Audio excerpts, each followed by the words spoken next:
Setelah kemarin khilaf kita review HP mahal ya, Vivo X60 Pro, sekarang channel ini kembali ke jalan yang benar. Kali ini kita akan bahas HP yang terjangkau yang harganya 1,5 juta. Ini adalah Vivo Y1s. Pertama kali lihat HP ini tuh saya tertarik dengan warnanya dan saya kira ini warna gradasi. Ternyata tidak, ini adalah perpaduan warna. Jadi bagian atas, di bagian bawah, dan di bagian tengah ini memang warnanya berbeda. Jadi meskipun kita miring-miringkan begini, warnanya tidak akan berubah.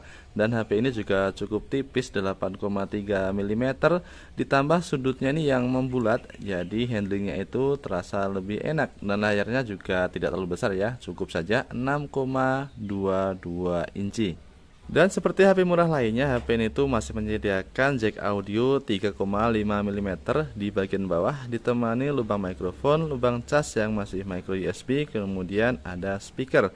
Di bagian sisi kanan ada tombol volume dan tombol power.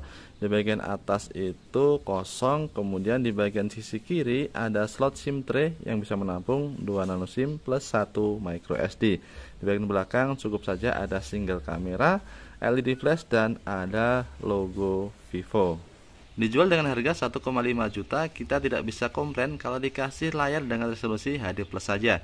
Dengan bentang 6,22 inci, resolusi HD Plus, jadi gambarnya tidak begitu tajam, tapi saya rasa masih cukup untuk pemakaian harian kita. Warnanya juga masih terlihat bagus.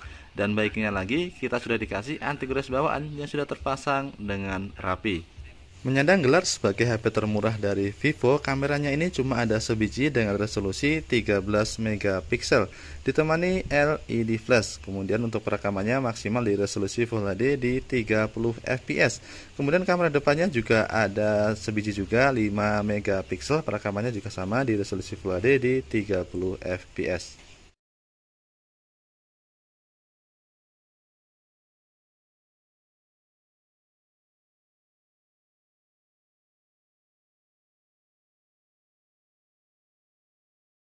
Meskipun kameranya cuma sebiji, kualitasnya masih bagus dan masih bisa diterima dengan syarat cahayanya mencukupi.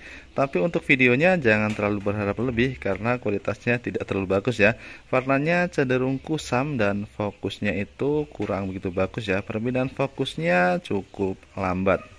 Seperti di seri yang lain, nilai jualnya bukan di bagian performa. Jadi ini chipsetnya pakai MediaTek Helio P35 saja dengan fabrikasi 12 nanometer, dipadukan RAM 2 GB dan memori internal 32 GB. Saya rasa masih cukup untuk memenuhi kebutuhan kalian sehari-hari non gaming ya. Kemudian untuk baterainya juga cukup besar, 4030 mAh. Meskipun dijual murah, sensornya tidak dipangkas, sensornya cukup lengkap, giroskop juga ada, hanya saja agak delay di bagian sensor giroskopnya. Dijual dengan harga 1,5 juta dan tentu kita bisa dapat harga yang lebih murah kalau kita cek di marketplace. Apakah HP ini tuh recommended di range harganya? Silahkan tulis di kolom komentar. Sekian dulu videonya, semoga bermanfaat, sampai jumpa dan assalamualaikum.